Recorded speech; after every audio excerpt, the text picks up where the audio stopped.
Welcome to our very first day of our printed photo organizing journey. And I say our because I'm going to be organizing my own photos right here, right in front of you, and I'm going to be taking you along with me. That way, if you have any questions or comments or need a little support, you're going to see exactly what I'm doing, so you're going to be able to do it as well. Now, I've organized so many families' printed photo collections. I can't even count. But my own photo collection, printed photo collection, needs a little work.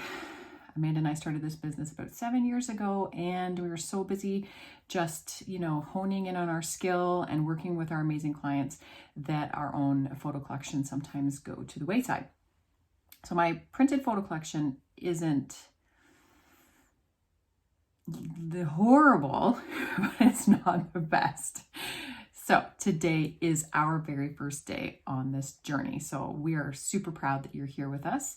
And let's get started. So every photo organizing journey, Amanda and I will always start or sprinkle in some mindset work. Now, why do we do that? Because organizing your photos doesn't have to be hard, but sometimes it can be a little overwhelming or become a little overwhelming. We are busy people. We have a lot of stuff going on, and our photos usually become the very last thing that we do. We don't make time for it. So sometimes it can get overwhelming. Dealing with photos can be very emotional sometimes, in good ways and in bad ways. So if we sprinkle in to the journey some mindset work so that you're motivated and encouraged to keep going, that is our goal. Because ultimately, we want everybody to love their photo collection. We want them to be able to find their photos, and we want them to be able to bring those photos back into your life, back into everybody's life. So I love digital photos. I always have. Well, not always, because I didn't have access to them quite some time ago. But there's something to me about being able to pick up a stack of photos and flip through them. Digital photos, myself, I like to make a lot of photo books and hang things on the wall so that myself, my family members, and my kids are able still just to leaf through an actual book and take a look at the photos. They're not always looking at a photo on a screen. So for me, printed photos are extremely important. I don't necessarily think that everybody needs to have all of their photos printed, but important ones, I believe that you should. And also, having a printed photo collection is your ultimate backup to anything digital, because it's like your original. So let's dive in today. We are going to take a look at the printed photo organizing roadmap. So this is exactly where we're going to be going in this photo organizing journey, so you'll know where we're going. And you can be excited and get your photos organized with me. So let's take a look at that roadmap. So, printed photo organizing roadmap. So number one, you're going to see on the stop is knowing your why. So understanding your why will keep you motivated, like I just said a minute ago, to keep going, because organizing your photos can sometimes be a little overwhelming.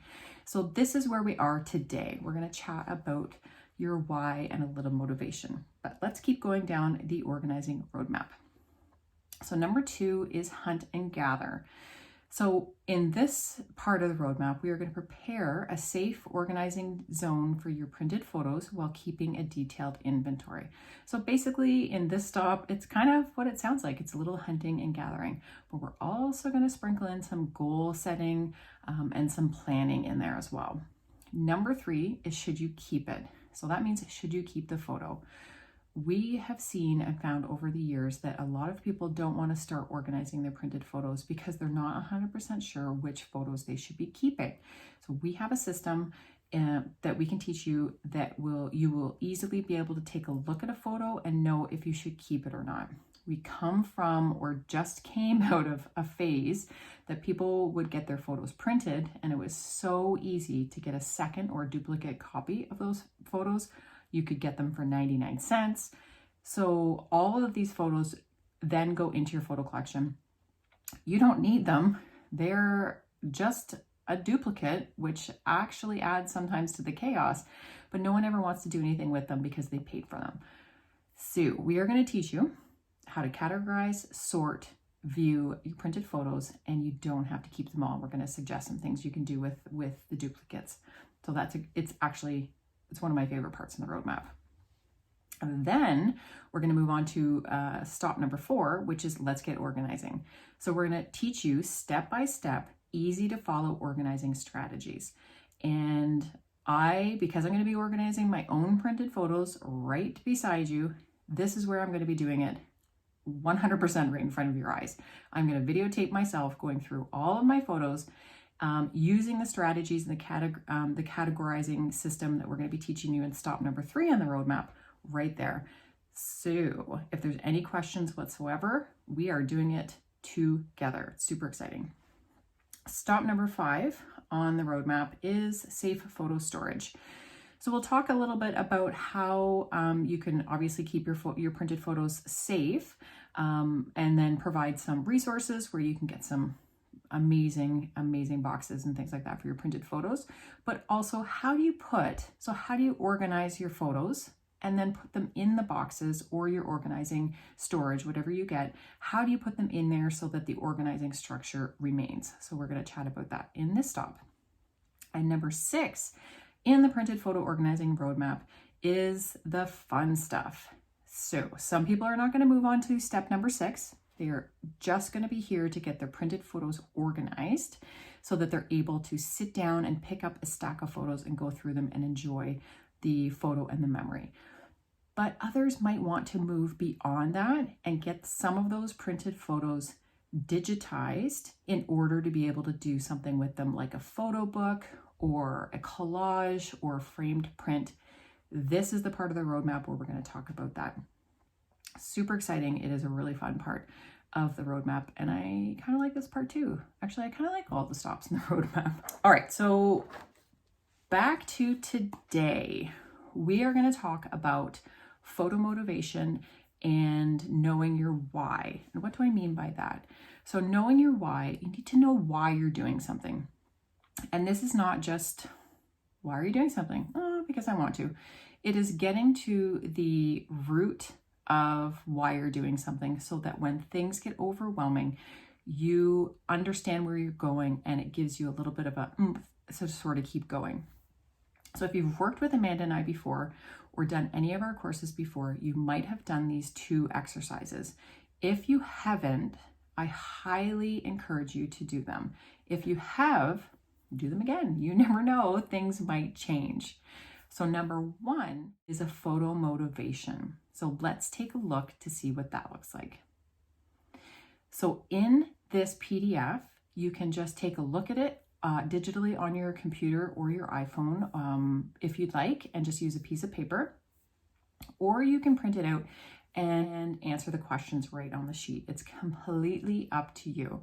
But in this exercise, it sort of asks you key questions so you can understand why you're going down this road of photo organizing. It's not just to make sure that your photos are organized. Do you want to do something with them? It's the bigger picture. So that is an excellent exercise to start with. Number 2 is 7 layers deep. This is one of my favorite exercises. We didn't actually come up with it. We started doing this exercise in a coaching program that we did. And of course, I forget the gentleman's name right now. His first name's Dean. I'll add it to the video. I'm horrible with names. It's one of my superpowers. We did this exercise with him, and this exercise is amazing to be able to do with anything. It does not have to do with photos. You can do this in any aspect of your life, and it is amazing. But specifically, we're going to use it for photos. So what it is doing is asking you the question, why? So why are you getting your photos organized? Again, people just might be like, because I want to be able to find them. We want you to go deeper. Usually what we do when we're passionate about something, there is a driving force, and sometimes we don't even know how to verbalize what that is, why we want to do it, why we want to keep going, why is it so important. This exercise is going to help you get to the root of that to keep you motivated to keep going. So this week, your homework is to do the photo motivation worksheet and the 7 layers deep worksheet.